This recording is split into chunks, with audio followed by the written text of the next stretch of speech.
Welcome back. I'll have you know this entire episode will be removed and never shown because of this caller, which is driving me crazy. Is the left getting guidelines from Babylon Bee punchlines? Conservative parody site The Babylon Bee is apparently so good at what it does, nearly 100 joke headlines have actually come true. CEO Seth Dillon told Fox News Digital, the problem isn't that their site is too close to reality, it's that reality is too close to satire. Ooh. Here are some examples. In September 2020, the Bee wrote, BLM rioters awarded Nobel Peace Prize. And then February 2021, Black Lives Matter nominated for Nobel Peace Prize. Wow. That's pretty good.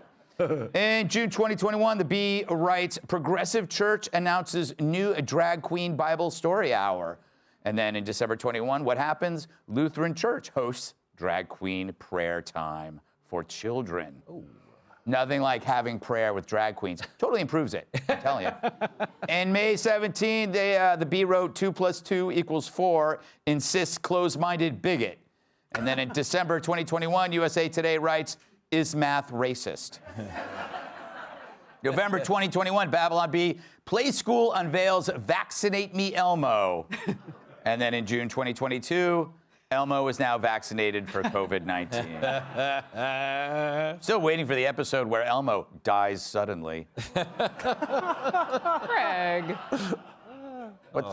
Is that a bad taste? Is that a bad taste because it's about Elmo? Stuffed animal. Children love Elmo. They love him a little too much. Okay, stop. September 2022, in The Bee, they wrote 9 reasons not to worry about the tanking economy.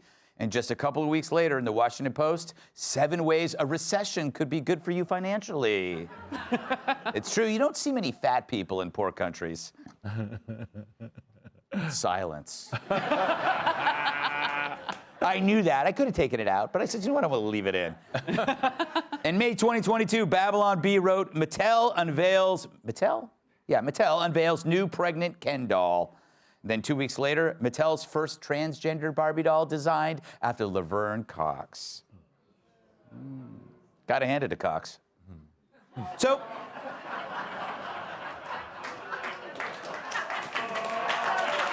what? You people are so sick. Yep. So sick. You just let a clever joke lie flat, and then an off-the-cuff dirty joke, they applaud. Right in. I think I have to start thinking more disgustingly. All right, so today's punchlines turn out to be tomorrow's headlines, which caused me to write this jokey headline.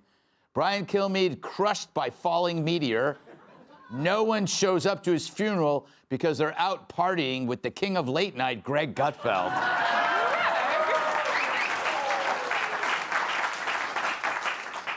Jimmy, I'll be happy if only half of that is right. You don't go out. I know I don't go out. Yeah. That's why only half of it will be right. Yeah.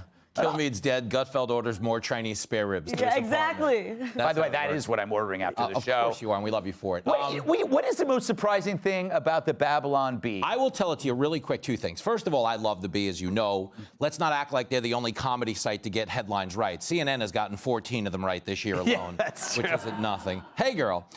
The actual impressive thing is not that they're right. It's that they're still funny in an age where the news is already inherently funny. Like, we're living in real satire. Yesterday, you alluded to Leah Thomas. ESPN honored her as one of its Women of the Year yesterday. A male swimmer. Like, that's already kind of goofy when ESPN is like, she's so brave for getting in that water. Like, the only thing she was facing was shrinkage. Yes. You know what I mean?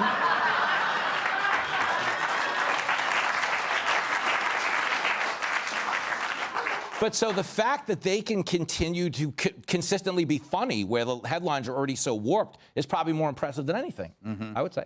You know what I find impressive, Kat? It's a Christian website.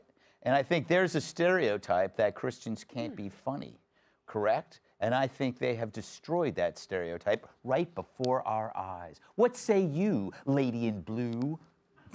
Yeah, I definitely think that it's funny. I did their podcast, and like the whole end of it was about religious stuff, and I did my best. No, they did the same thing to me. But we had a good conversation, actually. It wasn't like they were mean to me about it. I think that I actually write my book about satire and how studies show that it can make people more politically engaged. And the only problem with it is sometimes people can't decide or decipher true from what's satire. But that's because a lot of the political leaders do things that are so unbelievable. So that's actually an argument for satirizing them more often, because it actually makes people more skeptical of the narratives they see from politics and the media, which we all should be doing more often to hold these people accountable. Very good, young lady. I do have a copy of your book here. I read it over the weekend. It was quite delightful. Thank you. Yes, we'll talk about it later in the show, if we have time. Sitting here quietly, we might run out of time. Oh, we don't have time for Kat's book. How do you sleep at night? She is like your friend. How do I sleep at night?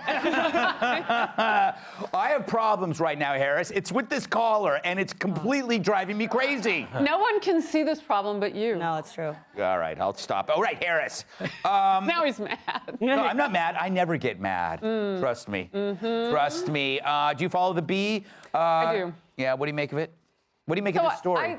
I do so much hard news that it is really intriguing sometimes to watch, like that TV show back in the day. I don't remember the name of it, but it would tell the headlines before they actually happened. And so to see something like that come to life is really interesting to me, because we're always trying to okay, what's the next headline? What's the next thing? So we can get everything all ready. And we don't. We just do breaking news. I will say this. There's one in particular story when they were talking about Kamala Harris and her likability problems. And how she might go to Hillary Clinton to solve them. And then a month later, the headline was, Harris, vice president, seeking help on likability from Hillary Clinton. Yes. And I thought, we should have had a lower third breaking news for that. Yeah, definitely. We could have been ready had we believed in the Babylon Bee with all our heart. Which, by the way, going to Hillary for help with likability is like going to Bill for help with office etiquette. Yeah. Oh, you were so gentle right then. Yeah. You could have said a lot. I'm trying to work clean. I'm opening for Jamie in this block. Yeah, you could have said a lot with that. Yeah, you held back. I thought it was about getting a stain out of a dress. Jamie, as a comedian, you've probably heard that the old phrase, comedy is tragedy plus time. Is that how you describe your life? Yeah. That's so funny. My dad used to say, your life is tragedy plus tragedy. And time. No, I'm just kidding. I'm blown away by, I also love the Bee. Ridiculous. Geniuses over at the Bee, I think. That the doll thing? Yeah. That there's a trans bar. I don't think we need our Barbies helping reflect what, Ken's been walking around without a penis for 20 years. Yeah. It's true. Right? And we argue about if Barbie's the right thing. My favorite Bee headline ever was, do you guys remember they said to prove you're vaccinated, you had to show proof of a positive COVID test? Yeah. That's funny. I got it. That was, yes, it hurts your brain. I think that was one of the funniest ones I ever saw. But I'm with you that I like how you did. Seth came to one of Rob Schneider's shows once, and I was backstage, and I was listening to him talk, and he's super smart guy, whatever. And I was thinking, man, these headlines are coming true. I should try to get one. And I was trying to talk him into doing one. Comedian has threesome.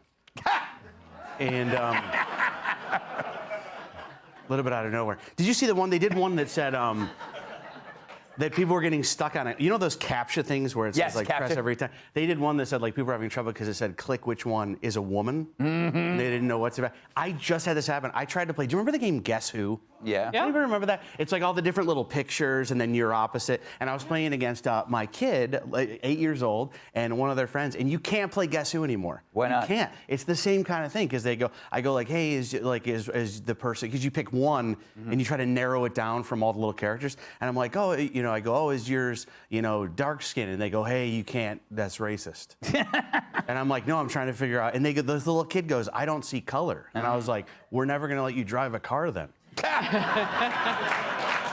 Which is saying sometimes your jokes are like a 4-hour drive to 10 minutes at the beach. My jokes are you get your towel and your sunscreen, you get there and the beach is closed.